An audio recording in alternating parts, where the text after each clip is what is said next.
Good morning, everyone. Thank you for joining us today. My name is Corinne Cosgrove, and I am your ASCILITE facilitator and host for this morning. Before I'd like to get started, I would just like to do the acknowledgement of country. So I'd like to acknowledge the people who are the traditional custodians of the land. I would like to pay my respects to elders past and present and emerging, and extend that respect to all Aboriginal and Torres Islander Strait people. I am currently based in Brisbane, which is situated on the traditional lands of the Yurga and Turrbal people. Today, we are very lucky to have Stephanie Wilson, Alison Casey, Joe Nash, and Adrian Norman joining us today. They were the winners of the 2024 Best Concise Paper, which was called Interactive Orals on the Fly. This session today will shed some light on the pedagogical rigor and authenticity of interactive orals, which I know is quite a popular assessment piece at the moment. And they're going to discuss their unique skill sets, the unique skill sets required to assess effectively on the fly and address the challenges and the benefits of implementing interactive orals in a large business courses. Just before I hand over, I will just do some brief bios. So Alison Casey is a senior lecturer in educational development with the business co-design team at the University of Sydney Business School. So Alison is originally a scientist, and she has developed and taught curriculum in both quantitative and qualitative subjects, and her expertise is in active learning pedagogies, digital affordances, and authentic assessment. Stephanie Wilson is an associate professor and acting director of business co-design at the University of Sydney as well. She collaborates with academics and other stakeholders to design, implement, and evaluate a broad range of learning and teaching approaches. And her research interests span the networked learning, post-digital education, design patterns, sonic pedagogies, co-design, and learning spaces. I'll next introduce Joe Nash, who is an educational developer with the co-design team as well as the University of Sydney. She brings practice and strategic approaches to educational design with an extensive experience in unit coordination, lecturing, marketing, advertising, and strategy. And last but not least, we will also welcome Adrian Norman, who has worked as a senior learning designer, educational developer, and academic developer across several higher education institutions and is a senior fellow of the Higher Education Academy. So just before I hand over, today's session will be split into two segments. So the team will begin with a presentation of the concise paper, and then we'll follow that with a dedicated Q&A session. We are dedicating about 20 to 25 minutes for the Q&A session. So really hoping to get into the logistics. So feel free to pop your questions in the chat or on a piece of paper, and then we'll circle back to these during the Q&A session. So thank you everyone for agreeing to present today, and I'll just hand over to Alison, Stephanie, and the team. Thank you so much, Corinne, for the introduction, and welcome everyone. Thank you so much for being here. Yeah, we enjoyed presenting this at ASCILITE last year. I think it was early December now from memory. Yeah, and it seemed like at the same time we were grappling with how we sort of develop and support others in implementing interactive orals, that a lot of other people were thinking similarly and sort of trying to work out how to do this and work out how to do this at scale and work out how to do this effectively. So this presentation is really just us sharing some of our insights from the project that we've run in the business school. As Corinne said, focusing on the sort of the marking on the fly, it's a different type of assessment, requires sort of different skills, different way of thinking about the design too, I think, and some of those kind of supporting resources. So we'll take you through what we've done. The team has already been introduced, but yeah, Alison, Joe, Adrian, and myself are the educational developers who sort of initiated the project and have been working with colleagues for the last 18 months. Okay, move forward. So what would we like to share today? We're sort of aware that, we weren't quite sure in terms of the audience today about the different levels of sort of thinking that people have done and the experience they'd had with IOs.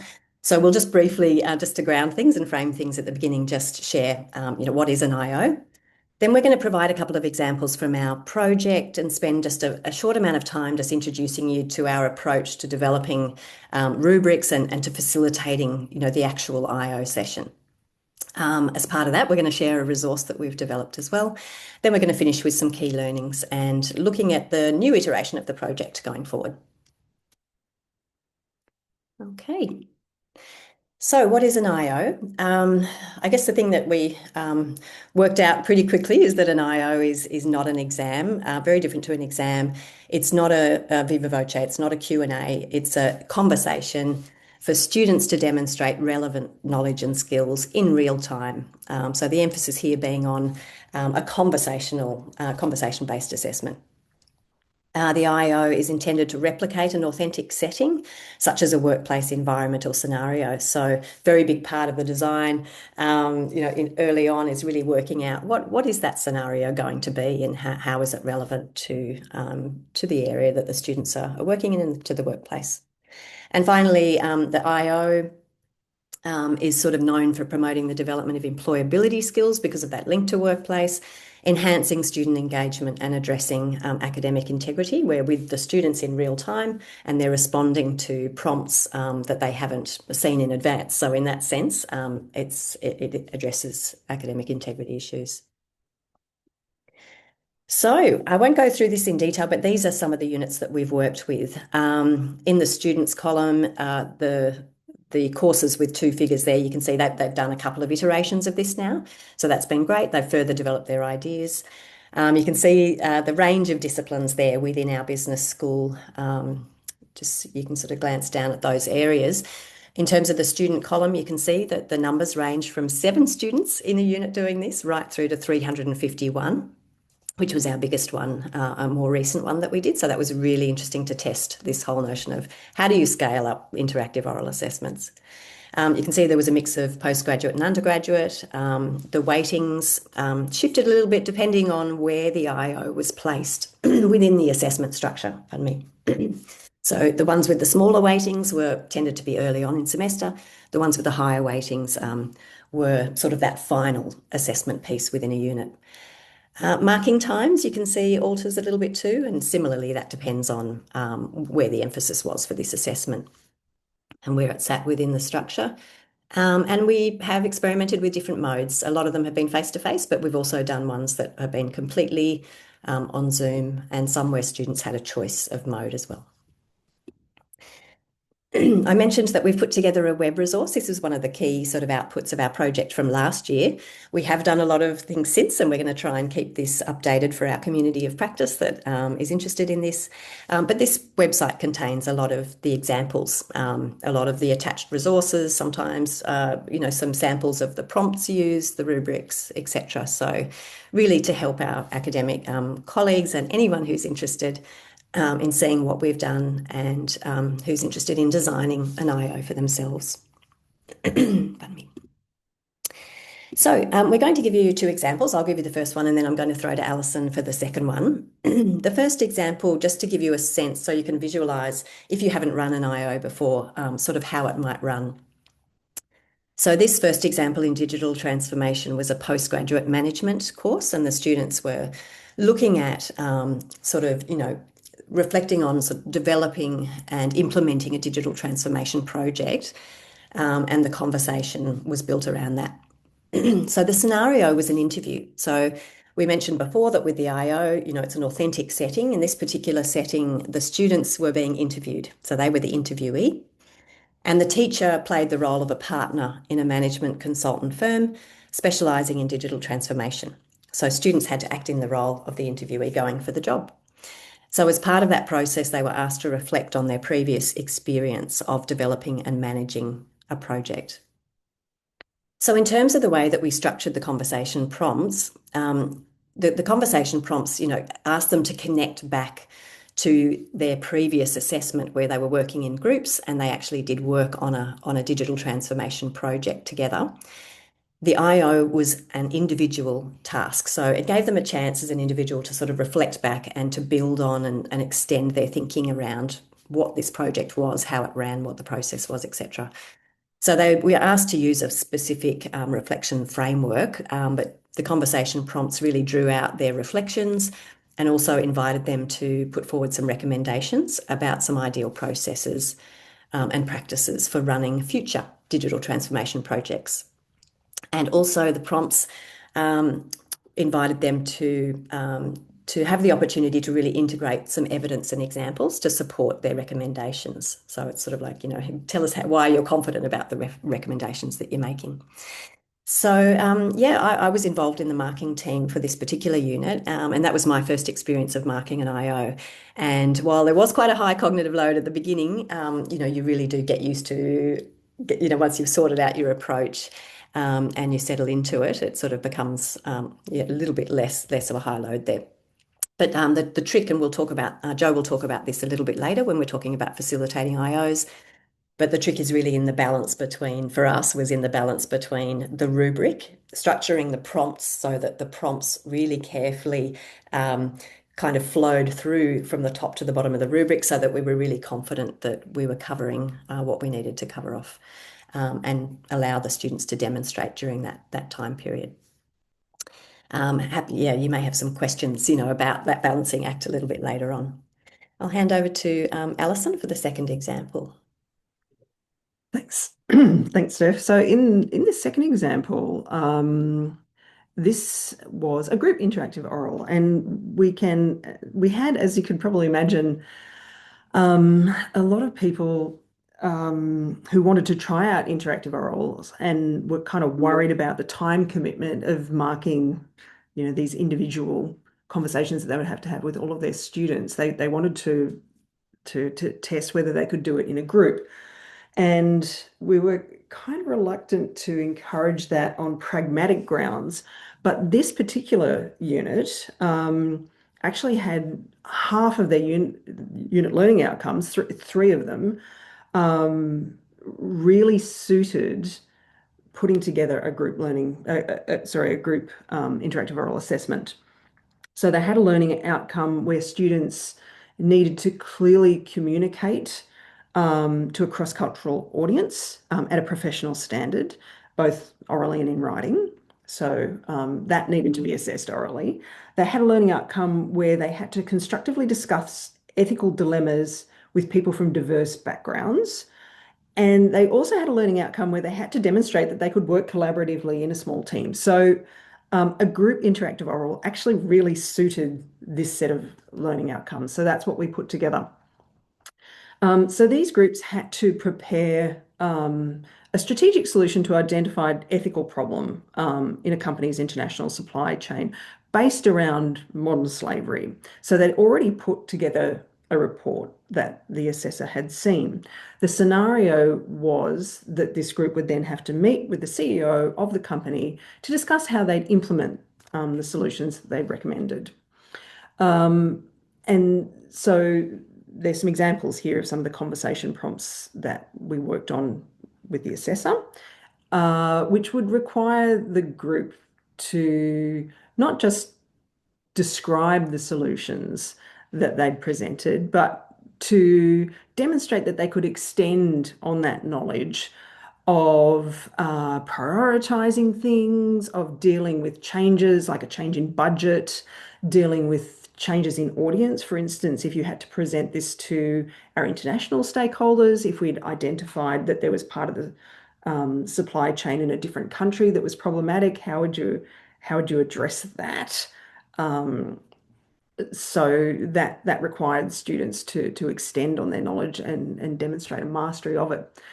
The assessor, when we were putting these together, was a little bit concerned about how you'd get the students to communicate as a group and build on each other's responses. So we put together some techniques for that, and I think we built something into the rubric as well in the end.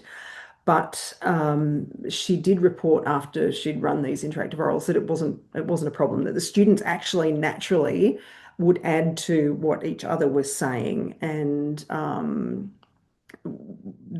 the conversation really didn't need too much pushing to get it going. So the groups really did have what felt to her like an authentic conversation that demonstrated their knowledge of the solutions. And so that, for me, is kind of what you need to make a group interactive oral work. I think you don't just go into it wanting that pragmatic solution of saving some time.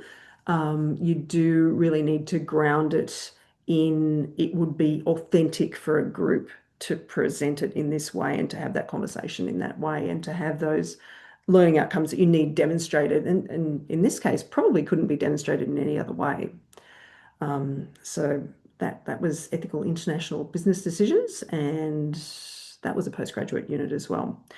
I'll throw over to Adrian now, who's going to talk a little bit more about how we develop the rubrics for these things. Thanks, Alison. I'm going to put a link in the chat to this link here, which is a page which you can look at later and you can look at now, which goes into detail about how to design the conversation and the rubric, because the rubric has to guide the conversation. So in the process that I was using with the academics I was working with 3 steps. First, you need to identify what is going to happen in the conversation. What are the key points in it? So the phases of the conversation. Then, once you've worked out what the phases are, you need to determine, well, what is the assessment criterion that is actually going to be used to assess the student on this level of performance. And then thirdly, you need to refine the marking rubric with relevant prompts. Now, if I can share my screen, so I don't know if that means, because I want to actually go to the website now. So let me go to that link that I put into the chat. Hopefully you can see my screen. The people are nodding. Okay, great. So have a look at this. Keep this as something to look at in detail later if you're interested in the process that we were using to design the IO. Of course, everyone has their own design practice, but basically this was a backwards design approach. We wanted to start with what is the conversation, then what is the marking rubric. So you don't start out with the marking rubric. You try to work out what is going to happen in the conversation. So in this table here, you can see that in conversation with the academic, we arrived at these different things that were going to happen in the conversation: the greeting, the inviting the student to present, then asking the student to justify their claims, and to talk about the impact on business, then provide details of a situation dilemma, ask student to respond. So that's a key point in most IOs, is that there is a pivot point, to put it into management speak, a pivot point in the conversation where the assessor, who is playing a role, gives some new information to the student. And this is really to see how well they can think on their feet with new information. And there are different phases in the conversation. So once you've worked out the phase, then you can actually work out, well, what does the assessor need to say to prompt that response? So you can have a look here at, say, just this example of the pivot point. In our company, this is a real problem for us. How would you respond to, how would you respond? How do you see your proposal working if X happens? Why should I go ahead with your proposal? So you can see here how the prompt will elicit the sort of information that we want in the phase. Step 2 is to actually work out, well, what are the assessment criteria? What am I assessing in this conversation? So you can see here that these 7 criteria actually align to the phases of the conversation. So they're going to guide what happens in the conversation. And in this one, each criterion was given 10 marks. The final phase, step 3, is to finalize that marking rubric. So this is what we want to put into the LMS. with the different levels of performance and marks assigned to each one. And this is something that is going to be used by the assessor when they're marking on the fly. And just to show you what that looks like in Canvas, if I can enlarge the screen a little bit here, you can see that the first 5 phases, or the 5 criteria here, with the prompt written in to the criteria to help the assessor, because normally what we found was the assessor wanted to use the marking rubric as in the LMS while they're conducting the conversation. So that's what it looked like. That's what the assessor would have looked like. That's what they were looking at when they were doing the interactive oral. So there's a lot more to go through, but you'll have that resource to look at in your own time, and we're happy to take questions about the design of the IO later. But I think I'll stop sharing and hand it back to the main office. Yeah, I'll take over from here, and I'm going to talk about facilitating the IOA. Just in the chat, I've put in a link to the general homepage of the website and the page on facilitating the interactive oral, just so you can have a little bit of a play around with those resources. And there's a lot of great information there. I think there's a lot of concern that we all have when we're thinking about interactive orals and around this area, because it's around the logistics, of how we're actually going to implement this. When we've got a lot of students, we've got a big marking team, how are we going to get that consistency, do it at scale, give a good experience for the students, as well as ensure that, all of us come out sane at the end of it. So what we found was that putting the preparation in up front is going to make everybody's life a lot easier. And that's in terms of helping the students and the markers, understand their role.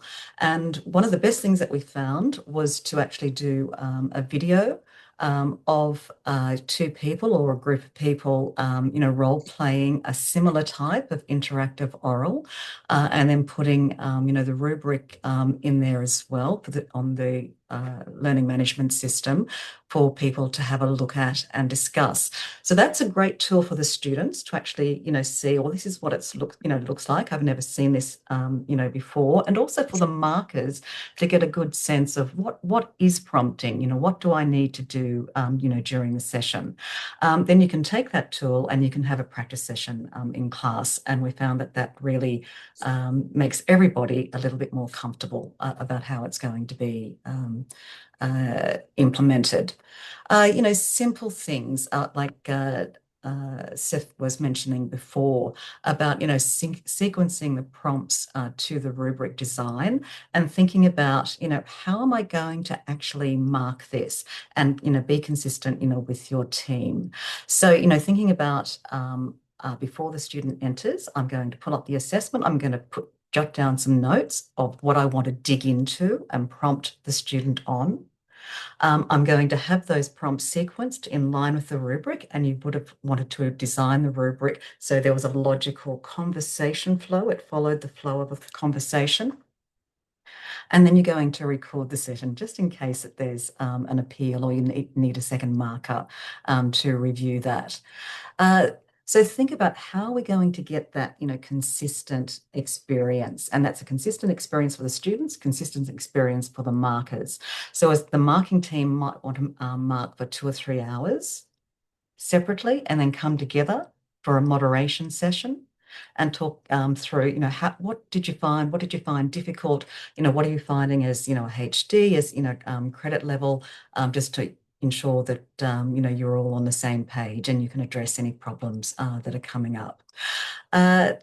When we started off with the IOAs, we all had a kind of a little bit of a different approach.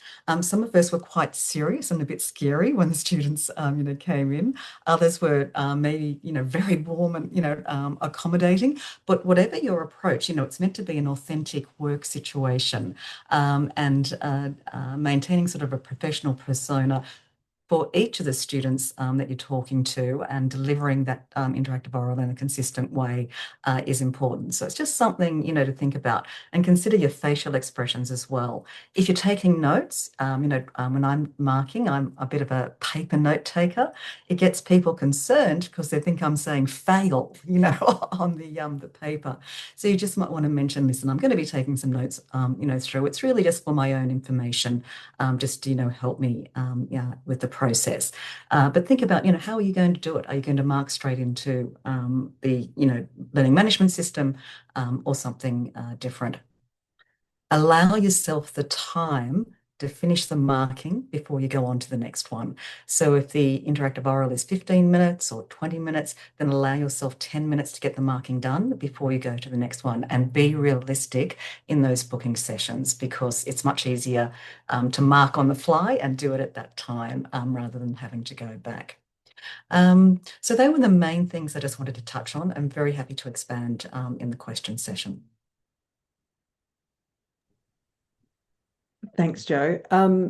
Because this was a funded pilot project from the University of Sydney, we did do some formal data collection under ethics. So we interviewed 15 students from 9 of the units. We did want to interview more, but it's really hard to get hold of students. So we're trying to get hold of as many students as we possibly can. This is ongoing. The really big unit that we ran, we put a survey into. We had 44 responses from that. We also interviewed the staff after they'd run interactive oral assessment for the first time.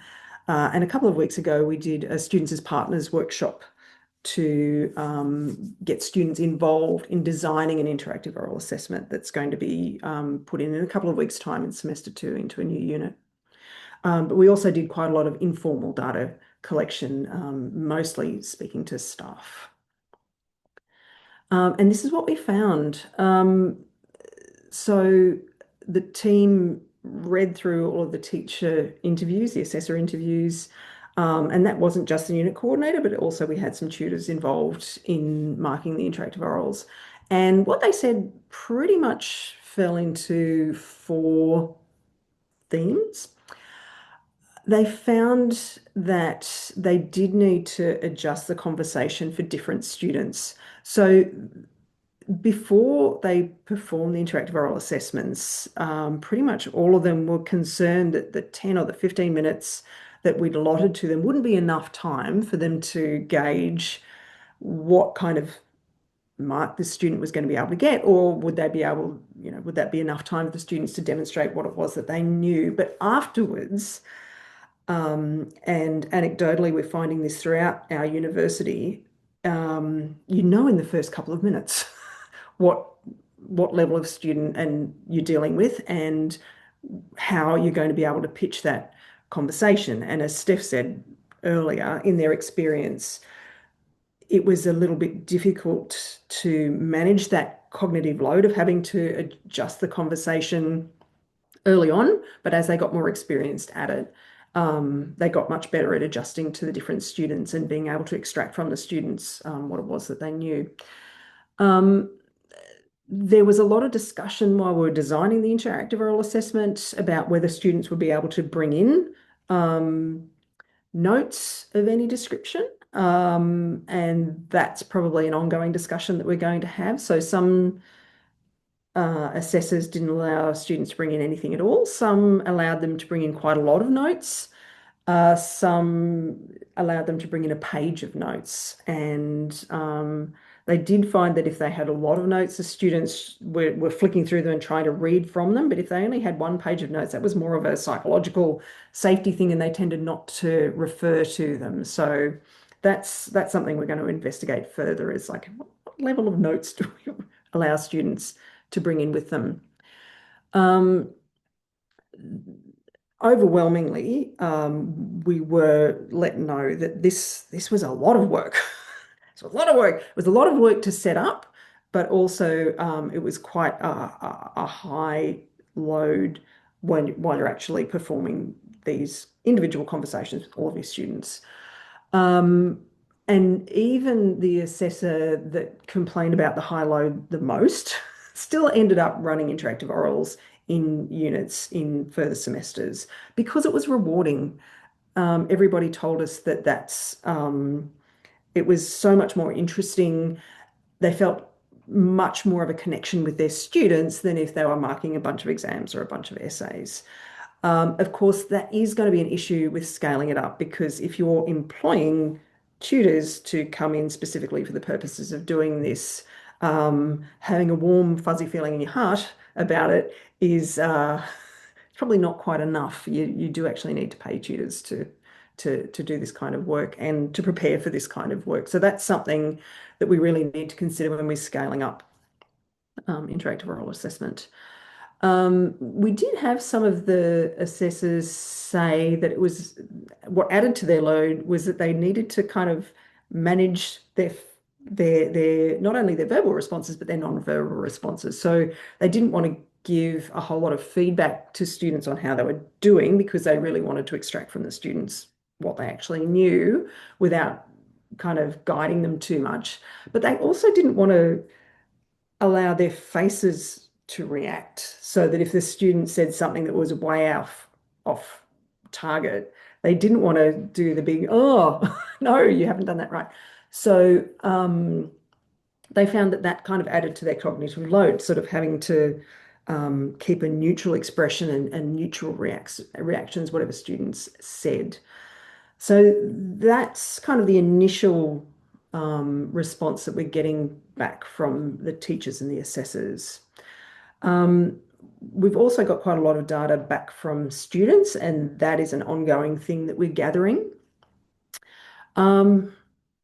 Students are enjoying it. They're enjoying it for a really large number of reasons. They feel it's a more authentic way for them to express what they know. They actually did feel like it was a conversation. They felt like it was something authentic. A lot of them felt that they were stepping into their future selves at work. They felt that they were developing skills that they really would need in the workplace. What we did find, and it's something that we really want to dig into more as we roll out more of these, is that they prepared differently for if they were going to do an exam or having to write an essay. So I've got a lot of variations on for an exam or for an essay or for anything like that. I just learn. I just work out what I need to reproduce. But because they didn't know what was going to happen in the conversation, even though they had a lot of preparation for it, students from, I think almost every student that we've spoken to has said something along the lines of, I really had to know this. So I did prepare differently for it. And quite a few of them said, and I still remember it. If I'd done an exam, I kind of brain dump afterwards, and I don't remember any of it. But for this kind of thing, I have prepared differently for it. And I think this is quite apart from the academic integrity issue.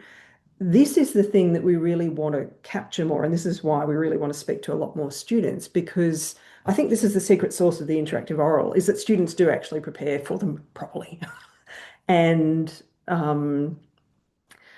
so part of the work going forward is what are the characteristics of the interactive oral that mean that the students do actually prepare for them differently and learn more deeply. So that I feel like is a really important finding that we probably don't have quite enough data on yet.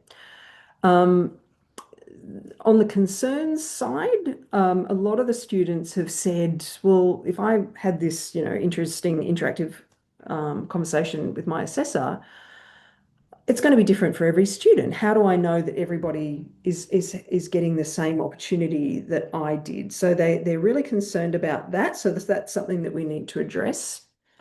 And something, especially at the business school at the University of Sydney, we've got a lot of international students. So we are really concerned about this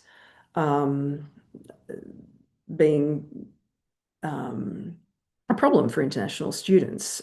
So we do ask all of our international students that we manage to get along to these interviews about the whole speaking in English issue. And of course, the sorts of students you do get along to these interviews do tend to be the high performing ones, and they were all quite positive about the experience, and they've said variations on, well, I want a job in Australia, so of course I need to speak in English, or I'm at an English speaking university, so of course I need to speak in English. They acknowledge that it's a bit challenging for them, but they reported that the assessors allowed them time to sort of gather their thoughts. So the upshot of that is that it's challenging but necessary, but I feel like we really need to dig into that a lot more. Because I'm sure that that's going to be an issue for some students. So that's what we're getting back from the students so far. So to sum all of that up, all of what we've said to you so far is that the students and the assessors really enjoy these, and that's really not something that you often hear when you're talking about assessment. Oh, this was kind of fun.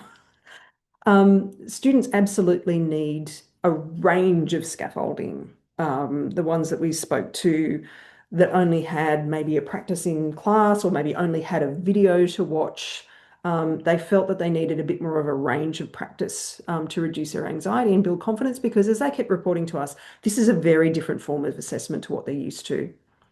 The rubrics are key to the success. If you get a well-designed marking rubric, it provides you with a scaffold for the conversation. The students know what to expect. If you work your way through it, you're confident that you're going to give students a consistent experience.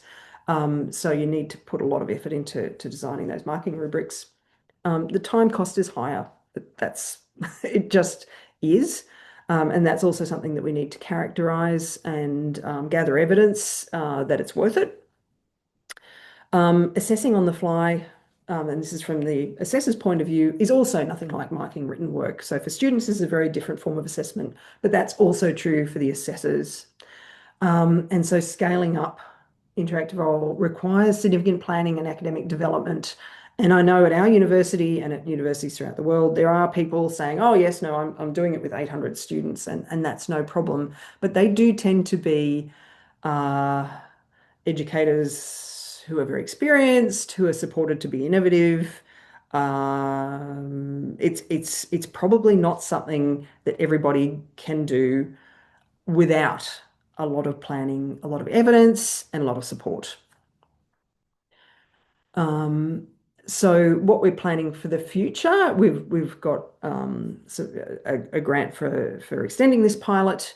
We're looking at using a wider range of formats of interactive oral later this year and in 2026. So the ones that we had in our pilot for last year tended to be the summative assessment, and it was replacing an exam or a piece of assessment like that. We're looking at like smaller formats that we can use earlier in semester. We've already started co-designing these assessments with students. We really want to characterize the interactive oral. What is it that makes it special? What is it that triggers students to prepare differently for it? Because that's obviously a behavior that we really want out of students. There's also a piece of work that we're doing where we want to provide evidence that the online interactive oral assessment can be secure, because at our university, I don't know if you've heard, but the University of Sydney has got the 2-lane assessment approach, which is rolling out this year. And we've taken the view, our Central Educational Innovation Unit have taken the view that any online assessment can't be considered to be secure. So we, as part of this pilot and part of another project, we're trying to gather evidence to show how you can actually put together an interactive oral and what are those circumstances that would make it secure. We also want to develop a support suite for students and for assessors, so we can bring down some of that cognitive burden for both, so that we don't have to actually, as this team, go in and do this huge support piece for people. We want to design something that people can just grab off the shelf and go, yeah, I'll be confident to produce my own interactive oral assessment with this suite of support. And with the evidence that we're gathering, we want to write some papers and disseminate our practice in formats like this as well, so that people outside our business school and the people that we come into contact with can also feel a bit more confident about stepping into this form of assessment, which I think has got enormous promise as a form of assessment for the future. And as a team, we'd very much like to acknowledge all of the students who've taken the time to speak to us, the unit coordinators who have taken the chance to try something new, because throughout these pilot projects, we've found that it's a really huge thing for people to try, and it takes a lot of courage to try something this different. The University of Sydney has got behind our projects, and as we've all of this evaluation work and development work has been funded by the University of Sydney. And you've probably heard the names Danny Logan Fleming and Poppy Sotouriadu. They actually kicked off our initial project at the beginning of 2024. So now we'd like to open it up to questions. Here's what I found. Sure, Siri. Thank you very much for that. That was really insightful.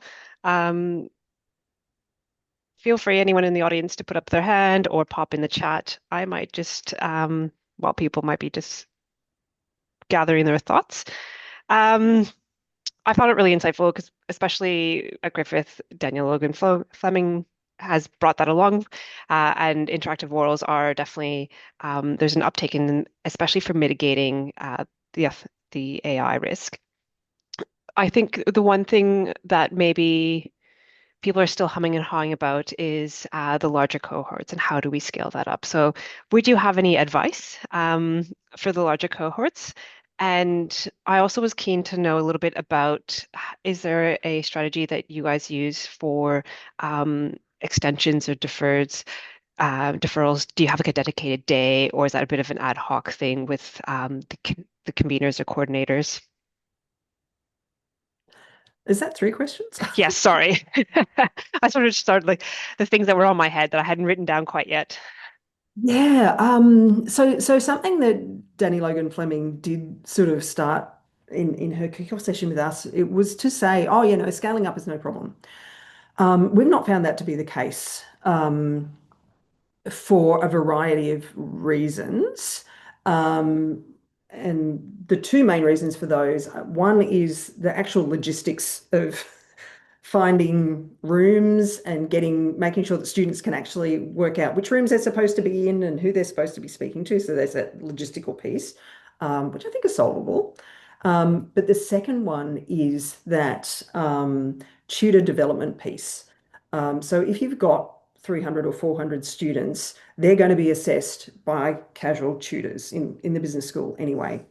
And because having a conversation is very different to marking exams, there is something that you need to do with tutors, and there is a leap of faith that you're going to have to take with your tutors, which is that you're going to have to spend some time doing the sorts of things that you do with students, which is to give them some practice at these conversations, build up their confidence, do some moderation exercises where maybe they come in to the earlier interactive oral conversations you have, or earlier semester interactive oral conversations you have, to build up their skills and their knowledge in that piece. So that obviously costs money.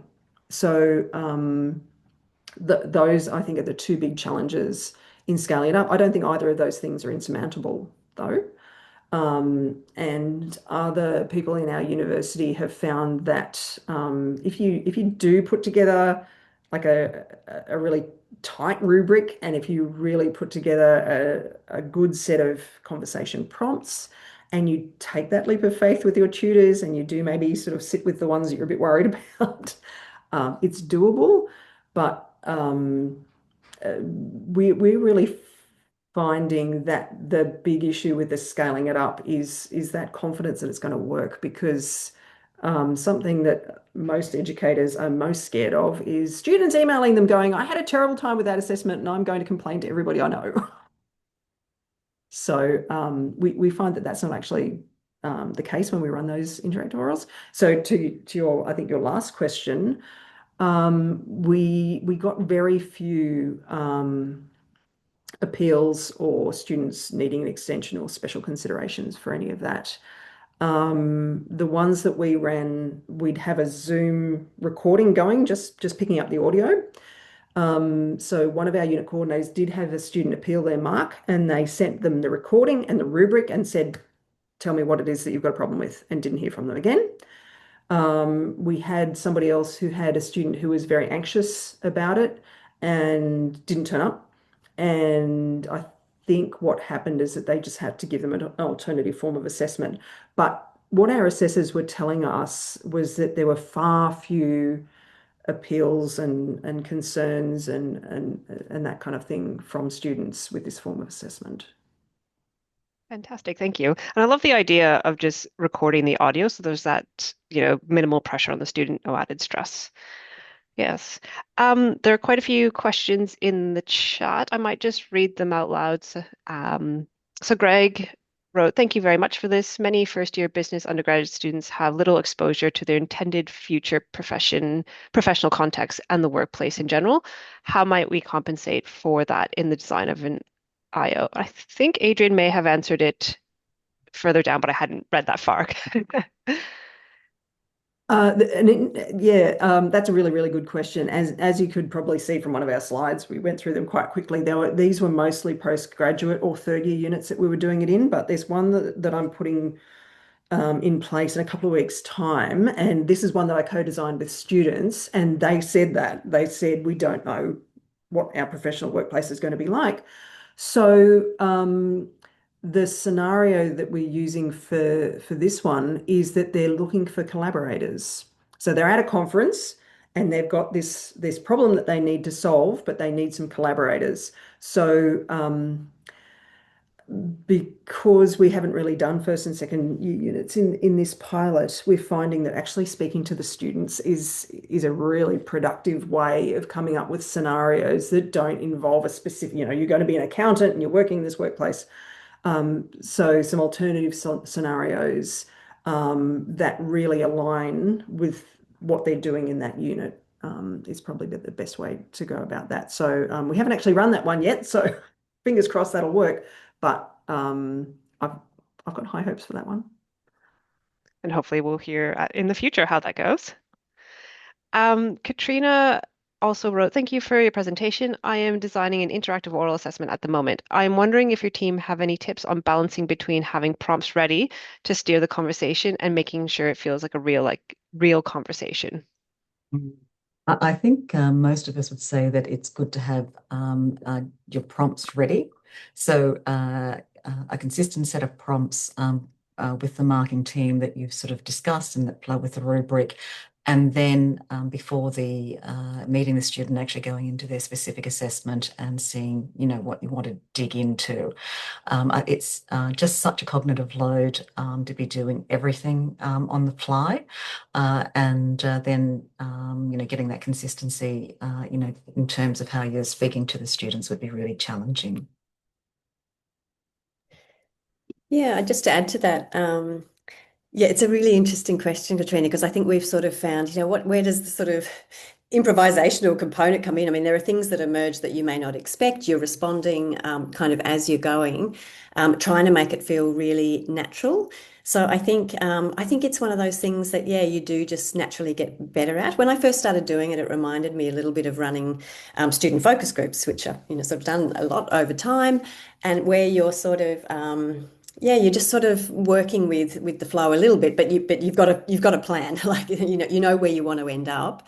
So I think, yeah, it's just one of those things, practicing, spending time doing this actually gets you, to where you want to be, I think, with that sort of balance.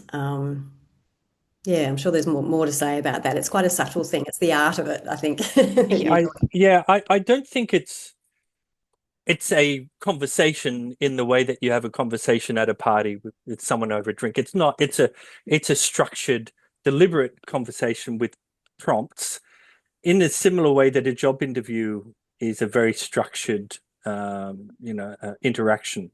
So we're not aiming. I don't think we're aiming for a conversation, a free-flowing conversation. That'd be madness because it wouldn't be reliable, wouldn't be consistent.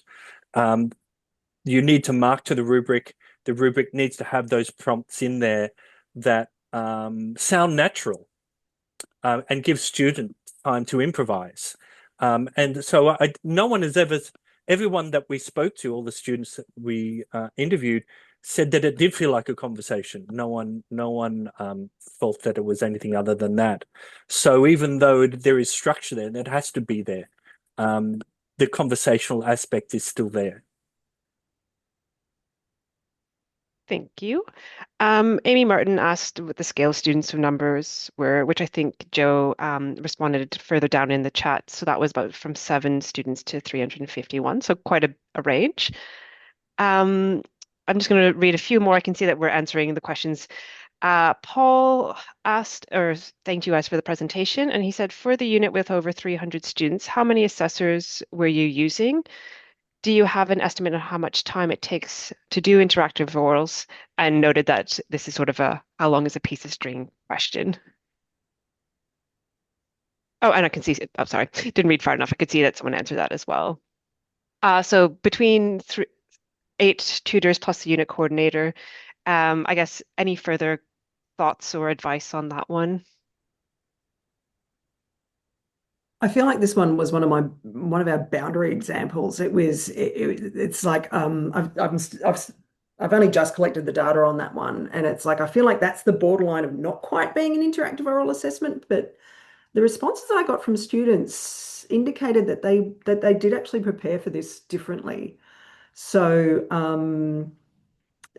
and I did have to spend a bit of time with those tutors, explaining to them what it was and how it was different. And they had all of the questions that all of you have got. They're like, well, how are we going to make that consistent? And why aren't we just doing the Q&A? And but it ended up that once they started doing it, and we had a little practice session within the tutor preparation workshop that we did. They could see what the difference was, but it still felt like a big leap of faith for them all. And it's probably way on the borderline of what an interactive oral assessment is. It probably was a bit closer to a Q&A, but it did sound like most of the tutors did genuinely engage in conversation with the students, and the students really responded to that. I don't know if that really answered that. I think so. I'll probably just put one last question out there. So Grant Meredith wrote, once an interactive oral culture of practice has been established within a degree from first year, are rehearsals required formally for an advanced unit? So you mentioned practicing with the students, so with your tutor. So I guess similarly, are you practicing that onwards with your students? And then surely the students would have confidence from previous units and assessment and would be more authentic without implementing practice into class.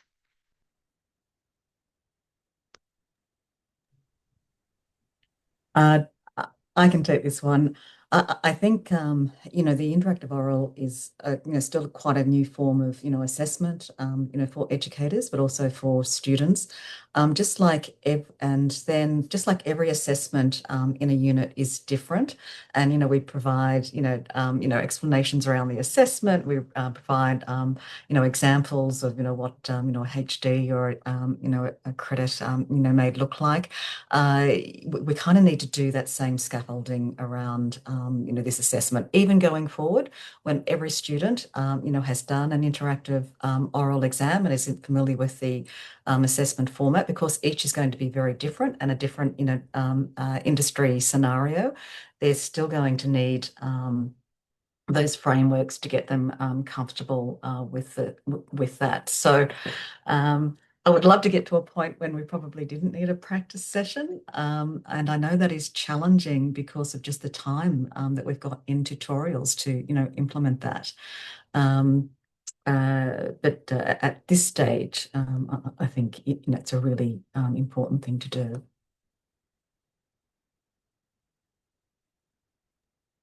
And I understand the question totally, because it's the time management and the lack of time is such a challenge. Yeah, definitely. I think everyone else has answered the questions in the chat.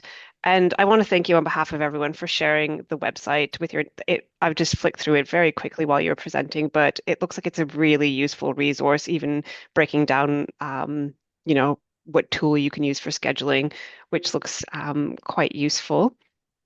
And I'm definitely going to be digging into that a bit more as well. So I just want to thank you on behalf of ASCILITE and everyone here today. Thank you, Stephanie, Alison, Joe, and Adrian, for sharing your insights on interactive orals. I think we're all leaving with a bit more thoughts on what's going on and what is possible. So thank you very much again for sharing today. Pleasure. Thanks for having us. Bye, everyone. Thank you. See everyone. Have a great afternoon. Thanks, everyone.